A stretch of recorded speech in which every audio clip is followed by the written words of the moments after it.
You're listening to The Unprofessional Entrepreneur, the podcast where small business owners learn to build their business unprofessionally. It's high time to stop stressing about having perfect content and a conventional way to market your business. I want you to embrace your unprofessional side and learn to succeed on your own terms. I'm your host, Veli, a feel-good marketing mentor and the owner of a content repurposing agency, FDVA. Tune in each Thursday when new episodes air, and let's build your business unprofessionally. Hello, and welcome back to another episode of The Unprofessional Entrepreneur. I am so excited to be speaking with you all today on a topic that I definitely put off for way too long, even though I know it's something you all love and come to me for and want me to explain again and again. I think we all, as business owners, have that topic, that one that it feels like you repeat yourself so much, but everybody still reacts and resonates when you share it. And as people continue to come into your world and continue to invest in you or find you or follow you, it is important to repeat yourself again and again and again. That's why I run a content repurposing agency, because you can never repeat yourself too much. And so my topic that comes up for me is marketing with your energy, discovering what your unique energy is, and understanding how to incorporate your unique energy into your business. But really, it is like, what do I even mean when I say unique energy? Because energy can be a lot of things. It can be external things. It can just mean like, did you sleep?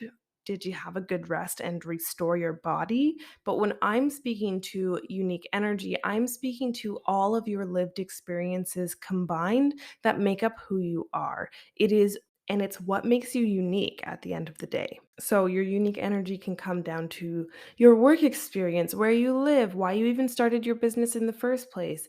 It's the core of your being, and there's so many ways we can go about this, but I'm going to break down a few different ways that I help my clients identify their unique energy, and then it really is personal to you and to your business and your lifestyle on which ones you're going to use to market with and which ones are going to become essential in your branding.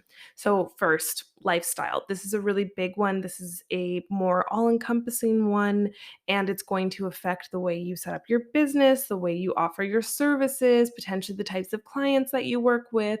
So different lifestyles could be that you're a digital nomad or a traveler like me. That means that my time zones are changing, my schedule is changing. I like to have a flexible business, and that is really reflected in my marketing because I need my marketing to work even though I'm offline. You could also be a stay-at-home mom or a side hustler, or some side hustler meaning someone who's like working a 9 to 5 or maybe working gig work, and this is another one that you're doing. The lifestyle ones really affect your schedule, and they are going to influence the frequency, I want to say, of how you market your business. So everyone's lifestyle does come into play in their unique energy. The second one, and the modality that you'll hear me talk about the most, is birth charts.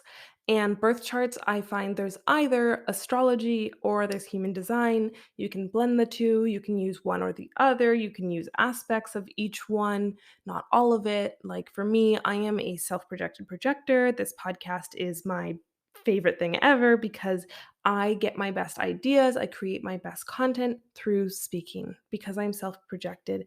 When I hear myself say something out loud, that's when I have that light bulb moment, right? It's not necessarily a feeling, it's more of hearing my own voice, I guess, if I could sum it up. But I am also a Gemini, Scorpio rising, and Libra moon. And I find that my Gemini nature and my Scorpio rising really affect how I show up in the online space. And so I use those as well as part of my marketing strategy. I especially like to align with the moon, releasing with the full moon, making plans and goals with the new moon, and Mercury retrograde. As a Gemini, I'm ruled by Mercury, and I just don't like to launch during Mercury retrograde. I'm not going to try and do anything techy during that time. I'm probably going to lean more into creativity and making sure that I'm really communicating myself during Mercury retrogrades, especially in my relationship, not just my business. So me personally, I lean into birth charts a lot for my marketing, but there are so many other ways, including personality tests.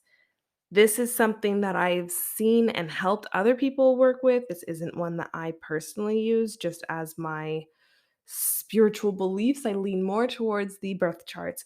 But for you, if you're not spiritual, if you're maybe more religious, if you're maybe more practical than I am, because I am not very practical in a lot of ways, personality tests are a great thing to look at. There are things like, or tests like Myers Briggs, Enneagram, Clifton Strength Finder, and like a plethora more that I didn't dive into because I don't want to just list lists off for you.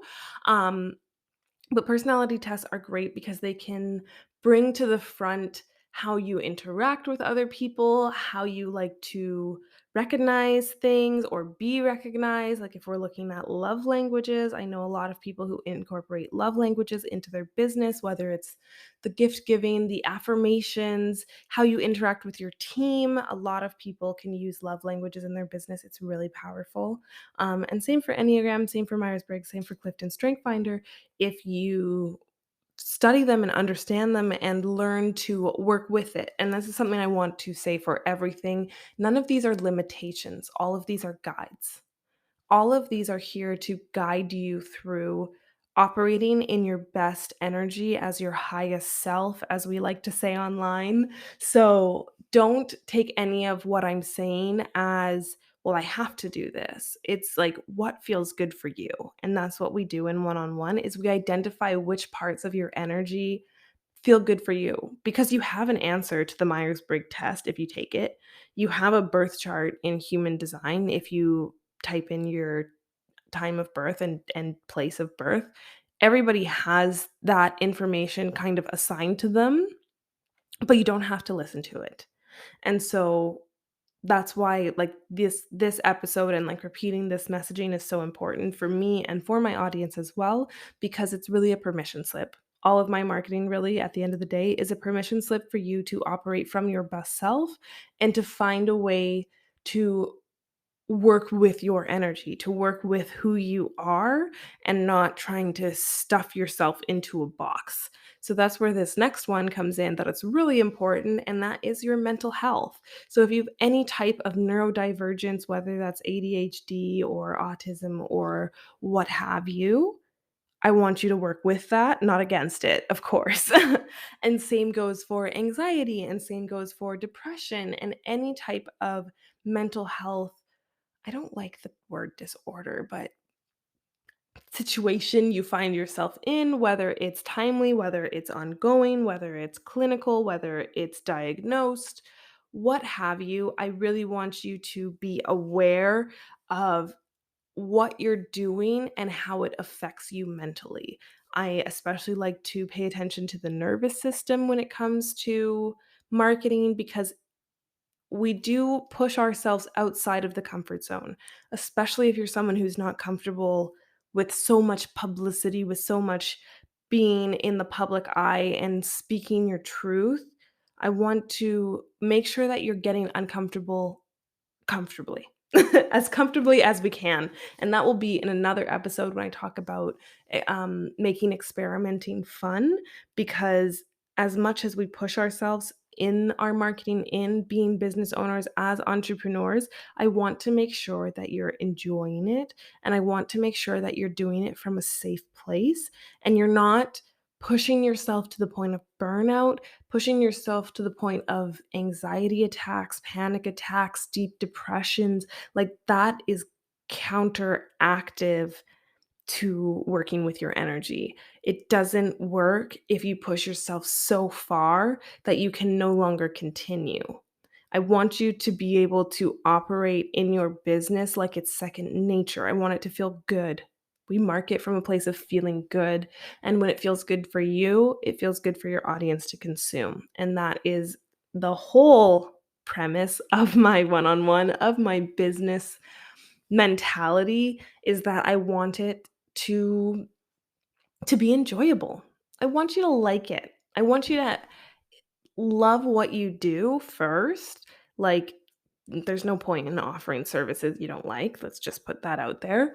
But also to enjoy it because you could love managing people's Instagrams, but the way that you've set it up or the way that you're operating right now is counteractive to your energy. If you have weekly calls or daily calls or weekly check ins and it gives you anxiety every single time you go to start that Zoom room, how can you make it not anxiety inducing? How can you make it so that your business excites you and lights you up versus giving you clammy palms, you know?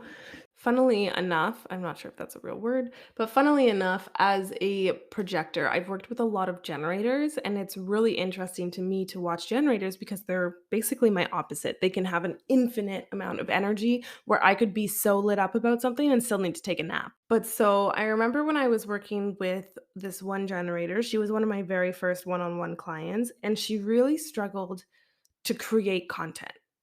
And we tried all different types of ways of scheduling, of planning, of brainstorming, market research.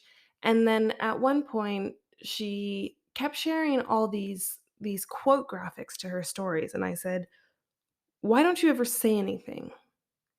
All you share is other people's quote graphics, but I know that you have something to say. I know that you have opinions on this. Like, you're sharing other people's words. I want to hear your words." And she basically said that like she felt like she couldn't comment on an experts or her mind they were experts. They were more experts than her. And I said, "Look at you. You've been doing this for how many years? You've worked with how many clients? You're also an expert. People follow you because they view you as an expert. So just because you're not Tony Robbins, is it Tony Robbins or Tony Robinson? I'm gonna go with Tony Robbins. Just because you're not Tony Robbins doesn't mean that you can't share what you think about what Tony Robbins said or what this doctor said because she was in the health profession. Just because you're not a doctor doesn't mean you can't give your 2 cents from having worked with women and your own body on the same process and seeing results, right? What it came down to in the end is we decided to lean into the fact that she is a generator and the generator's authority is to respond. And so I said, let's stop trying to plan. Let's stop writing out this week's going to be this week's going to be that. I'm going to plan all my content on the first week of the month and create it and schedule it because it's not working for you. It doesn't feel activated. It doesn't feel like you've been invited to share that. So let's go week by week and look for invitations to respond. And whether it's a comment in your Facebook group or it's a quote that shows up on your Explore page, that can be your theme for the whole week. If you want to have themes, that can be just the topic of inspiration for your next live because she loves going live.